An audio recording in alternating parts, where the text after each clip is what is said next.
নমস্কার বন্ধুরা, তোমরা সকলে অবশ্যই ভালো আছো। তো আমি আবার চলে আসলাম তোমাদের কাছে একটা রেসিপি নিয়ে। দেখো, কিছু মায়া মাছ কেটে রেখেছিলাম, তো সেই মাছের মাথাগুলি সুন্দর করে ধুয়ে নিয়েছি। তোমরা অবশ্যই মায়া মাছ খেয়েছো, কিন্তু মায়া মাছের মাথা অনেকে খাওনি, তো একবার এইভাবে বানিয়ে খাও বন্ধুরা, অনেকই টেস্টি লাগে।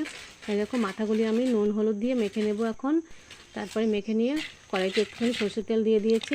তেলটা সুন্দর করে গরম করে নিয়ে তারপরে দিয়ে দেবো এই মাথাগুলি সুন্দর করে ভেজে নেবো, একদম মচমচে করে ভেজে নিতে হবে। এই দেখো, একদম মচমচে করে ভেজে নিয়েছি আমি। তো এখান থেকে কিছুটা আমি রেখে দেবো আলাদা করে চাটনি বানানোর জন্য। আর অর্ধেকটা আমি তার মধ্যে দিয়ে দিলাম একটুখানি রসুন কুচি, কাঁচা লঙ্কা রেখেছিলাম 2-4টে। তোমরা এখানে লঙ্কার পরিমাণ বেশিও দিতে পারো। তারপরে দিয়ে দেবো পেঁয়াজ কুচি। তো এখন এটাকে সুন্দর করে ভেজে নিয়ে লাস্টে দিয়ে দেবো কিছু টমেটো কুচি।